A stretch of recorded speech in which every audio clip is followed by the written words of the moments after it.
Admiral Seokjin Ryu stared at the tactical display showing the remains of Captain An's ship. The brave captain's sacrifice had taught them how to hurt the Mokari, but the enemy was already adapting. The bioships were developing resistance to the multi-organism attacks.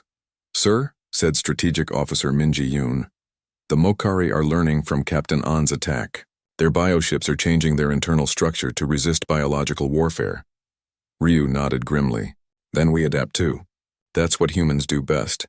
He activated the fleet-wide communication system. "All ships, this is Admiral Ryu. We are now implementing Protocol Omega." Across the human fleet, captains and crews heard those words and felt their blood turn cold. Protocol Omega was the most extreme warfare doctrine humans had ever developed. It meant total war. No rules, no mercy, no surrender.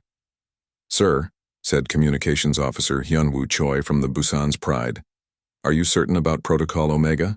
The galactic community will never forgive us." "The galactic community abandoned these people to die," Ryu replied. "If they don't like our methods, they should have come to help themselves." The human tactics changed completely. Instead of fighting like a traditional fleet, they began fighting like the pack hunters their ancestors had been on Earth's deadly savannas. Pilot Young-ho Park led the first suicide squadron. His fighters were loaded with nuclear warheads and piloted by volunteers who knew they weren't coming back.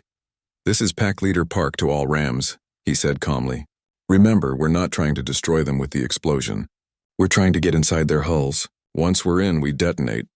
The human fighters accelerated toward the Mokari bioships at maximum speed. The enemy vessels fired defensive weapons, but the humans had learned to fly unpredictably. They moved like startled prey animals, changing direction randomly to avoid the bioweapons. Young-ho Park's fighter broke through the defensive fire and smashed into the hull of a bioship. Instead of exploding on impact, his fighter burrowed into the living tissue of the enemy vessel. Once deep inside, he triggered his nuclear payload. The bioship died from the inside out, unable to heal damage that came from within its own body. Across the battlefield, other human pilots followed Park's example. They turned their fighters into guided missiles, using their own lives as ammunition. The Veltherans watching from their homeworld were horrified. "They're killing themselves to hurt the enemy," whispered Ambassador Quilva. "What kind of creatures are we dealing with?" But the humans were just getting started. Marine Captain Dae-sung Ko led the next phase of Protocol Omega. Instead of trying to keep the Mokari bioships away from human vessels, he deliberately let them get close. "All boarding teams, prepare for hostile contact," Ko announced. "The enemy wants to board our ships, let them. We'll show them what happens when you enter a human habitat." The Mokari bioships extended organic tubes toward human vessels, trying to inject boarding organisms directly into the enemy hulls. The humans let them make contact, then opened airlocks to allow the Mokari creatures inside. What the Mokari found waiting for them was unlike anything they had encountered before. The human ships had been turned into deadly mazes filled with traps, weapons, and soldiers who fought like cornered beasts. Marine units led by Dae-sung Ko used weapons designed for hunting Earth's most dangerous predators. Plasma cutters that could slice through any organic material, explosive rounds that detonated inside living targets, chemical weapons that melted biological tissue. "Come on," Ko shouted as Mokari creatures poured into his ship. "You want to see what a death world produces? Come and find out." The boarding battle was brutal beyond imagination.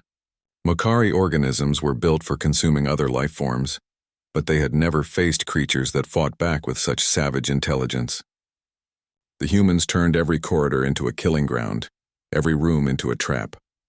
Dr. Sung Jae-hong worked with the boarding teams, using his medical knowledge to develop new ways to kill the Mokari creatures. He created weapons that targeted specific biological functions, causing the enemy organisms to literally tear themselves apart. "The Mokari regenerate damage," he explained to the Marines, "but they can't regenerate if we disrupt their basic cellular functions. These neural disruptors will make their own nervous systems kill them." Chief Engineer Dong-hyuk Nam had been working on the most extreme weapon of all. He called it Package Omega, asteroids from the system's belt, hollowed out and filled with the most aggressive organisms Earth had ever produced. "Admiral," he reported to Ryu, "Package Omega is ready. But sir, I need to warn you. If we use this, we'll be releasing organisms that could potentially threaten other worlds." Admiral Ryu looked at the tactical display. The human fleet was winning, but slowly. For every victory, they paid in blood and ships. The Mokari swarm still had dozens of bioships remaining. Engineer Nam, the Mokari swarm has already threatened the entire galaxy. We're just using their own tactics against them. He paused, then gave the order that would change galactic history. Launch Package Omega. The modified asteroids launched from hidden positions throughout the system. They looked like natural space debris. But inside each one was a cargo of Earth's most dangerous life forms. Bacteria that could survive in hard vacuum. Viruses that attacked any organic material they encountered. Organisms that had evolved in Earth's most extreme environments. The asteroids struck Mokari breeding ships, massive biovessels that created new warriors for the swarm. When the packages detonated, they released clouds of Earth organisms into the enemy vessels. The effect was catastrophic for the Mokari. The Earth organisms didn't just attack the bioships, they attacked the swarm's ability to reproduce. Within hours, the breeding ships began dying from the inside out. Strategic Officer Min Ji-yoon watched the results on her tactical display. Admiral, it's working. The Mokari breeding ships are going offline.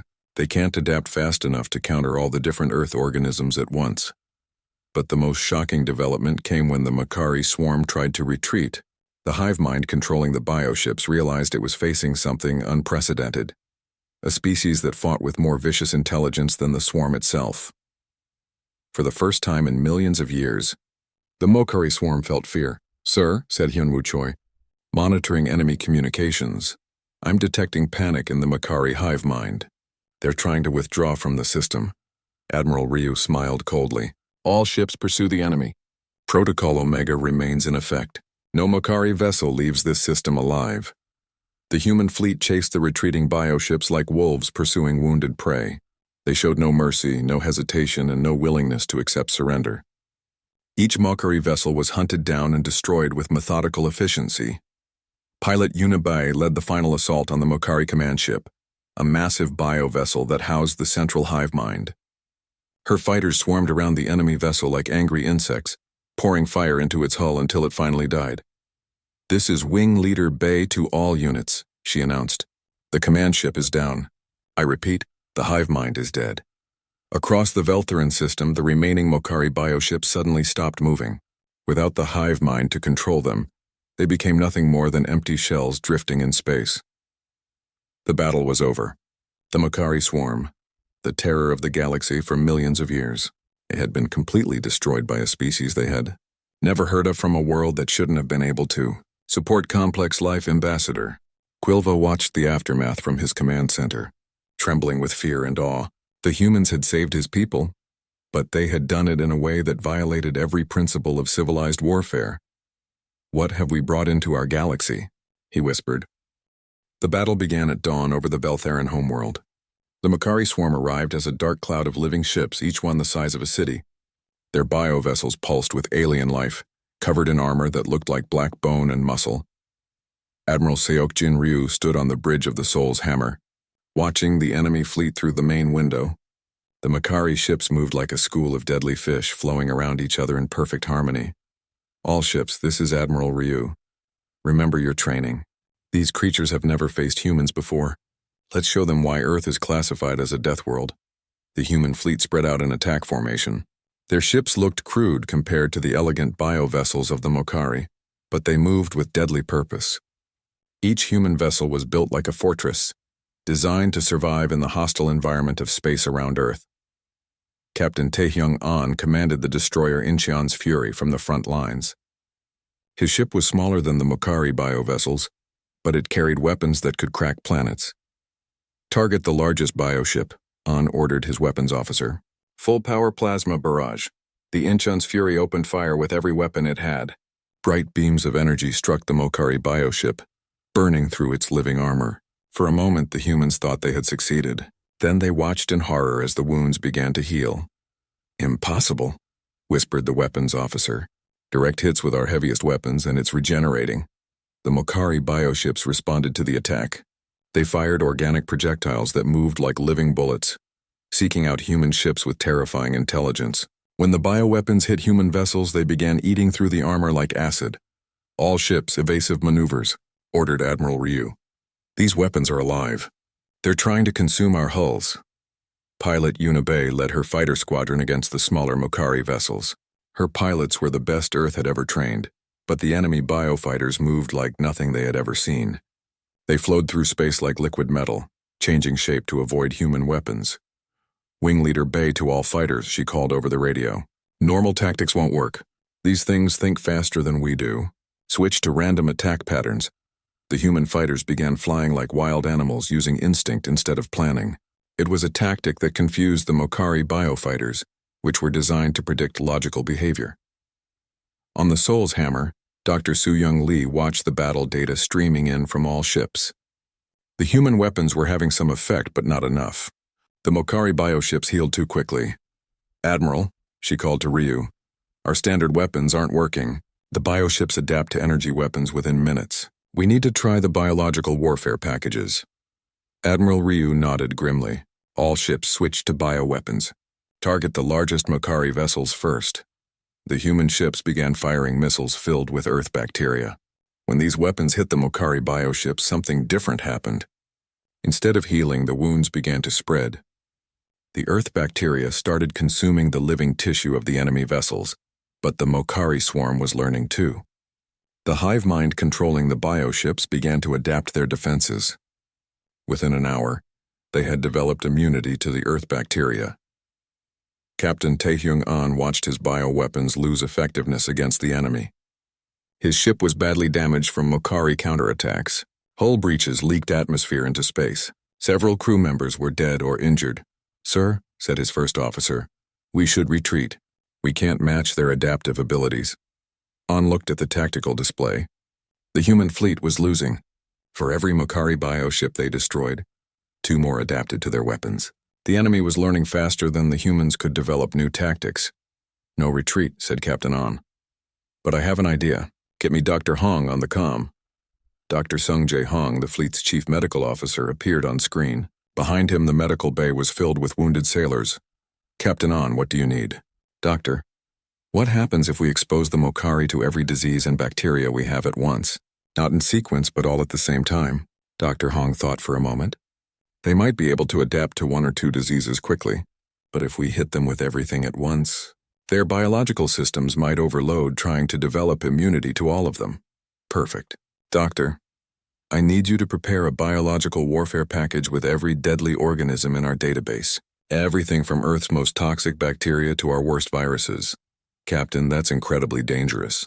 If any of those organisms escape containment..." "Doctor, look around. We're already dying. At least this way we might take some of them with us." Captain An made his decision.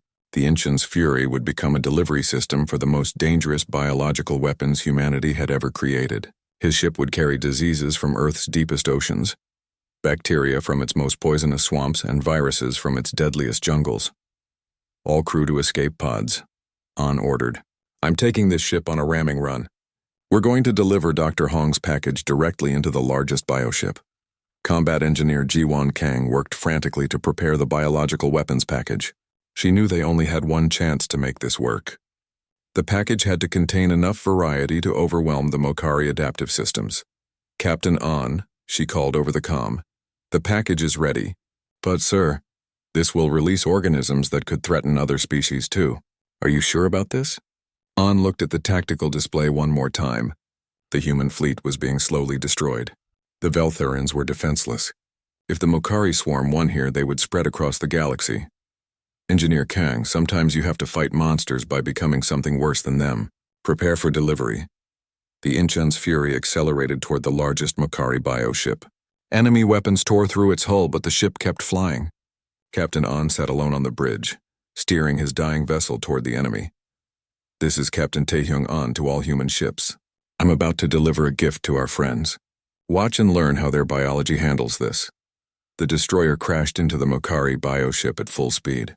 The impact tore both vessels apart, releasing Dr. Hong's biological warfare package directly into the enemy's living tissue. For a moment, nothing happened.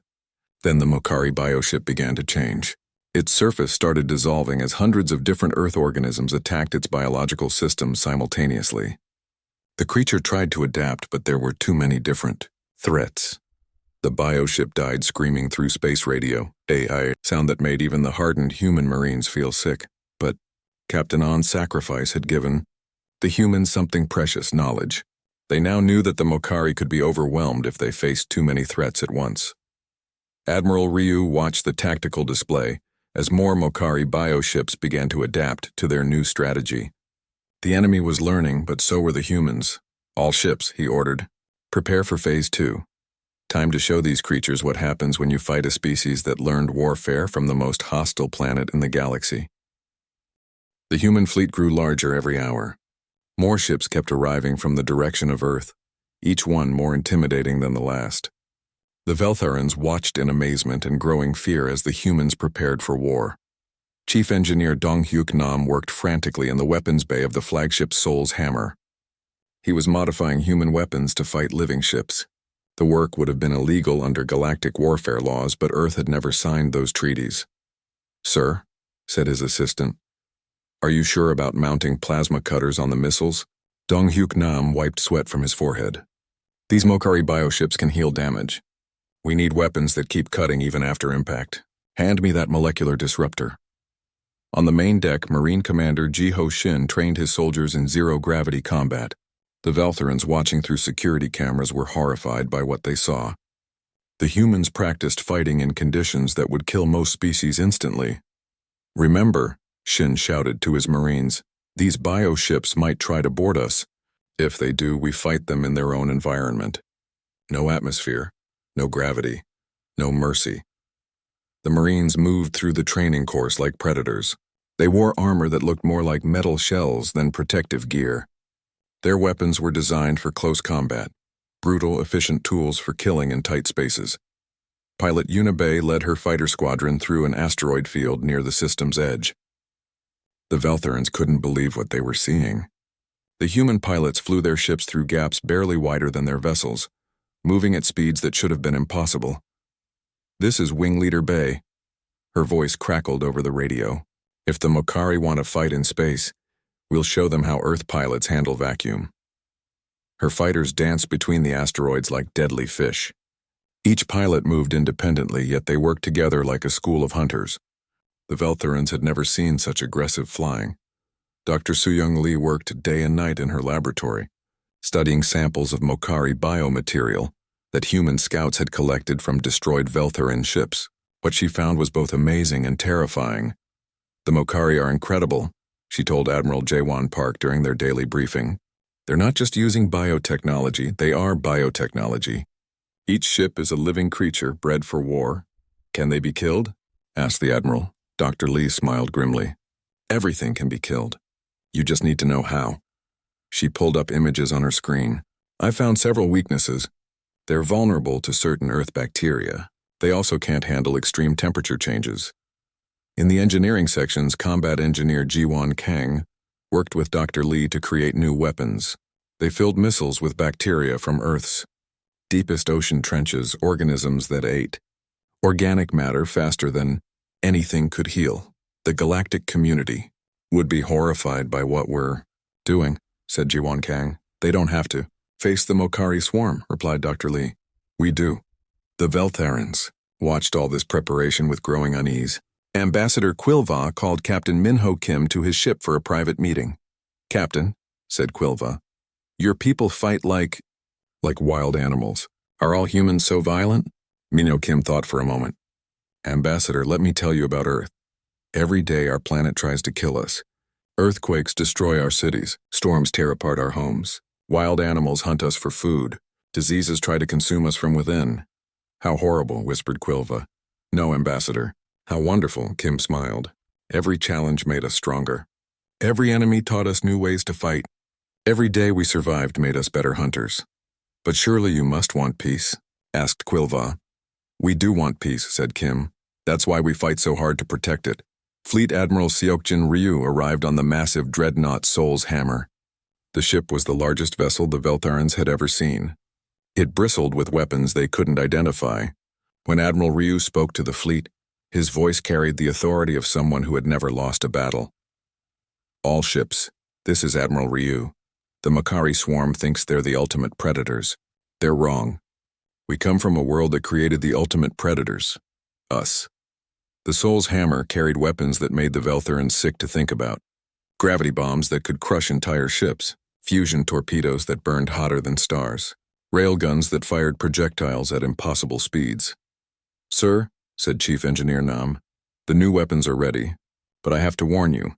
Some of these modifications violate the laws of warfare according to galactic standards." Admiral Ryu looked at him calmly. "Engineer, the Mokari swarm doesn't follow galactic laws. Neither will we."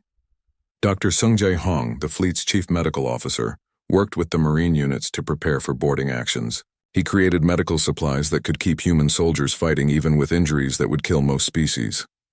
"The Mokari will try to board our ships," he told the Marines. "When they do, you need to be ready to fight in any condition. I've modified your armor with medical systems that will keep you alive even in hard vacuum." Marine Captain Daesung Ko led his elite boarding team through combat drills. These humans trained to fight inside enemy ships, using weapons designed for close-quarters battle. Their tactics were simple and brutal. Get close, cause maximum damage, and never give up. "Remember," Ko told his men, "the Mokari have been fighting for millions of years, but they've never fought humans. We're going to show them something new." As the human fleet prepared for battle, the Mokari swarm continued its advance toward the Veltharan homeworld. The hive mind controlling the dark ships had noticed the human fleet, but it felt no concern. The swarm had faced many species before. All had fallen. But the Mokari hive mind made one critical mistake. It judged the humans by the standards of other civilizations. It expected them to fight like the peaceful, civilized species it had conquered before. The Mokari swarm had no idea that these humans came from a world that had spent millions of years teaching them that the only way to survive was to be more dangerous than everything trying to kill them. In 12 hours, the swarm would reach the Veltharan homeworld. In 12 hours, they would discover what happened when an unstoppable force met creatures who had never learned how to surrender. The humans finished their preparations and waited for battle like the patient hunters they had always been. Captain Minho Kim stood on the bridge of the Busan's Pride as it dropped out of faster-than-light travel. Through the main window, he could see the Veltharan star system. Even from this distance, the signs of war were clear. Burning debris floated in space where defense stations once stood. "Sir," said communications specialist Hyunwoo Choi, "we're receiving a message from the Veltharans." The main screen lit up with the image of Ambassador Quilva. The alien looked tired and scared. His 4 eyes darted nervously as he spoke. "Captain Kim, we are grateful for your response to our distress call. However, after reviewing your planet's classification, we believe this situation may be too dangerous for your people. We have decided to handle this crisis ourselves." Minho Kim raised an eyebrow. Dr. Soo-Young Lee, the ship's science officer, stepped forward. She had been studying the Veltharan language files during their journey. "Ambassador," Dr. Lee said, "our sensors show significant Mokari activity in your system. Are you certain you can handle this alone?" Quilva's skin changed color slightly, a sign of nervousness in his species. Yes. We have new strategies. Your assistance is no longer needed. You should return to your homeworld immediately." Science Officer Na-Young Jang looked up from her sensor station. "Captain, I'm detecting massive bioships throughout the system. The Mokari have at least 50 vessels, each one larger than anything in the Veltharan fleet." Minho Kim made a decision. Dr. Lee cut the transmission for a moment. The screen went dark. Kim turned to his crew. "They're lying. They're terrified of us and want us to leave before we see how bad things really are." "Sir," said Hyunwoo Choi, "I'm intercepting Veltharan military communications. They're in full retreat. 3 more colonies have fallen in the past day." Dr. Soo-Young Lee pulled up the galactic database entry for Earth. "Look at this, Captain. It says our world should not be able to support complex life. To them, we're monsters from an impossible world." Na-Young Jang analyzed the data streaming from her sensors. "The Mokari bioships are unlike anything in our files. They appear to be living creatures, possibly artificial life forms. Each ship can regenerate damage and adapt to weapons." "Fascinating," said Dr. Lee. "Captain, I need to study these creatures. If they're as dangerous as they appear, they could threaten more than just the Veltharans." Minho Kim nodded. Hyunwoo reopened communications. "Let me talk to the ambassador again." Quilva appeared on screen. looking even more nervous than before. Captain Kim, as I said, we no longer require your assistance. Ambassador, Kim said calmly, our sensors show the Mokari swarm has consumed 6 of your colony worlds and is advancing on your homeworld. Your defense fleet has been reduced by 70%. You will be extinct within days. Quilva's 4 eyes went wide.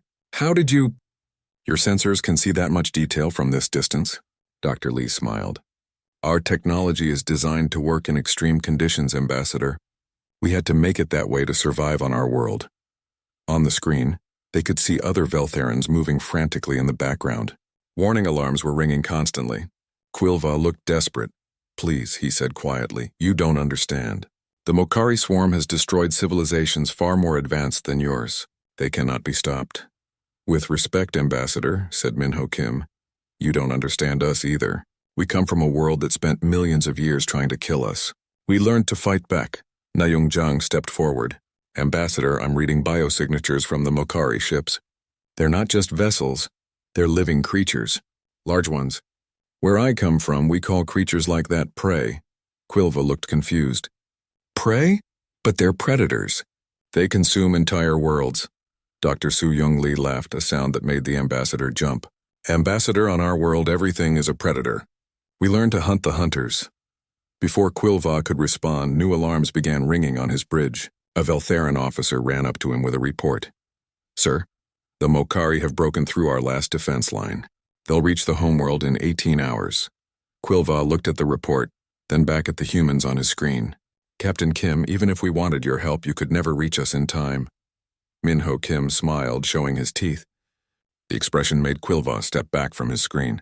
Ambassador, you're assuming we travel at normal speeds. What do you mean? Asked Quilva.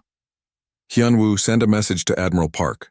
Tell him we need the full fleet here immediately. Hyunwoo Choi worked at his station for a moment. Message sent, sir. Admiral Park confirms they're coming. How long until they arrive? Asked Quilva. 4 hours, said Kim. Impossible, whispered Quilva. The nearest human world is weeks away. Dr. Lee pulled up a star chart. Ambassador, that's our nearest colony. Our homeworld is much further away. But when we travel to war, we don't travel alone. On his sensors, Nayung Zhang detected something new. Captain, I'm picking up massive energy signatures approaching the system. Multiple ships dropping out of hyperspace. The space around them suddenly filled with light as dozens of human ships appeared. They were unlike anything the Veltharans had ever seen. Where alien ships were smooth and elegant, human vessels looked like flying fortresses. Heavy armor covered every surface. Weapons bristled from every angle. Quilva stared at the human fleet in shock. How many ships do you have? This is just the advance force, said Minho Kim. The main fleet will arrive soon. Admiral Jaewon Park's face appeared on a secondary screen. Captain Kim, what's our situation? Admiral, the Mokari swarm has 50 bioships and is advancing on the Veltharan homeworld. They'll arrive in 18 hours. Understood. All ships begin combat preparations. Dr. Lee, I need you to study these Mokari creatures immediately. Find their weaknesses. Dr. Su Young Lee nodded. Already on it, Admiral.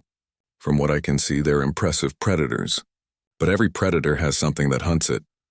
Quilva watched the humans prepare for battle with growing amazement and terror. These creatures moved with the confidence of apex predators.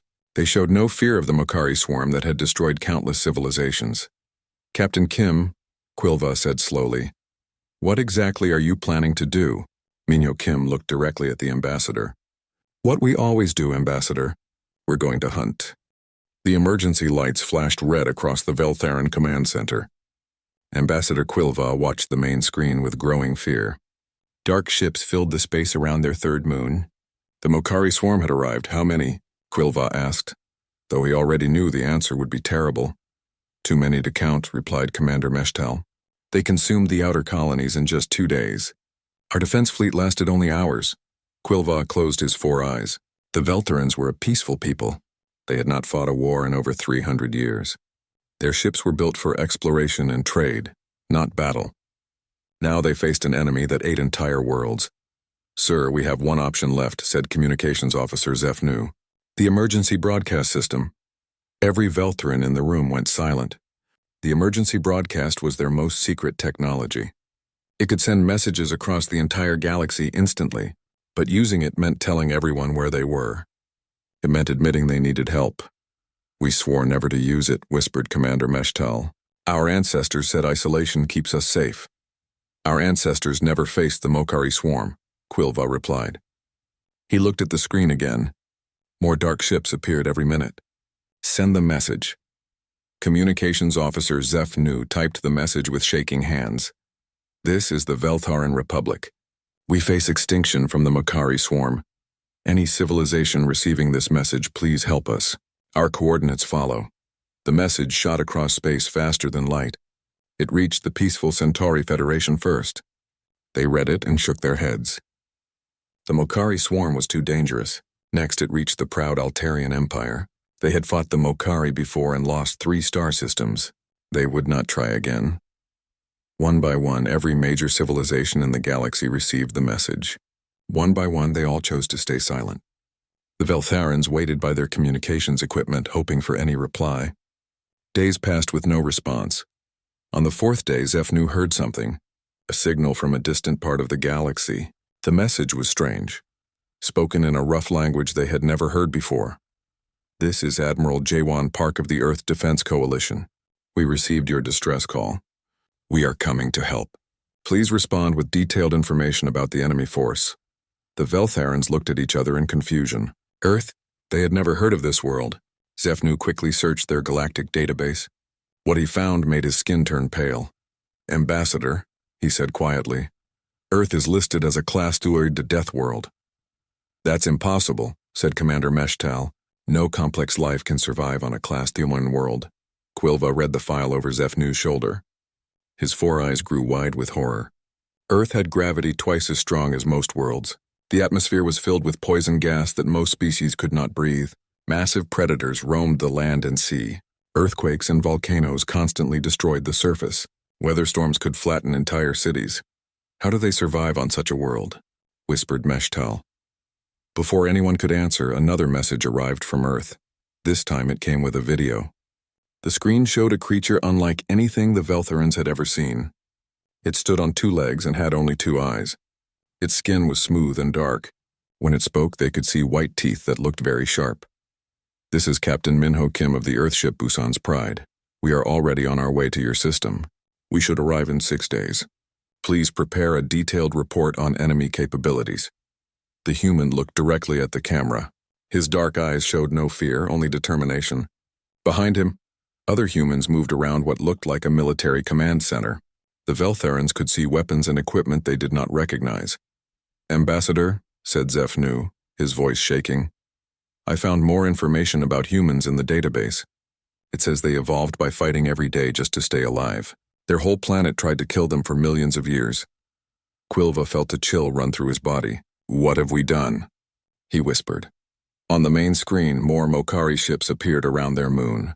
The dark vessels began to move toward their homeworld. The Veltharans had perhaps a week before the swarm reached them. "Sir," said Commander Meshtal, "maybe we should tell the humans not to come. The Mokari swarm is too dangerous." Quilva looked at the approaching enemy fleet, then at the message from Captain Minho Kim. The human had not asked if the mission was dangerous. He had not asked what he would get in return for helping. He had simply said they were coming. "Send a reply," Quilva ordered. "Tell them we are grateful for their help. Give them all the information we have about the Mokari." As Zeph Nu prepared the message, alarms began ringing throughout the command center. The Mokari swarm had started attacking their outer defense stations. Bright explosions lit up the darkness of space as Veltharan ships tried desperately to slow the enemy advance. "The humans will never arrive in time," said Meshtal. Quilva watched the battle on his screens. His people were brave, but their ships were no match for the Mokari biovessels. Each enemy ship was alive, able to heal damage and adapt to new weapons. "Perhaps," he said quietly, "but if they do arrive, I think the Mokari swarm will face something they have never encountered before." In the depths of space, the Mokari swarm continued its advance. The hive mind that controlled the dark ships had consumed hundreds of worlds. It had faced every type of civilization the galaxy could offer. Peaceful traders, proud warriors, ancient empires, all had fallen before the swarm. But the hive mind had never encountered a species that evolved on a world that tried to kill them every single day. It had never faced creatures that learned to fight by surviving in hell itself. The Mokari swarm moved toward the Veltharan homeworld, confident in their coming victory. Behind them, unnoticed in the darkness, long-range sensors detected something approaching fast from the direction of a small, unremarkable yellow star. The humans were coming.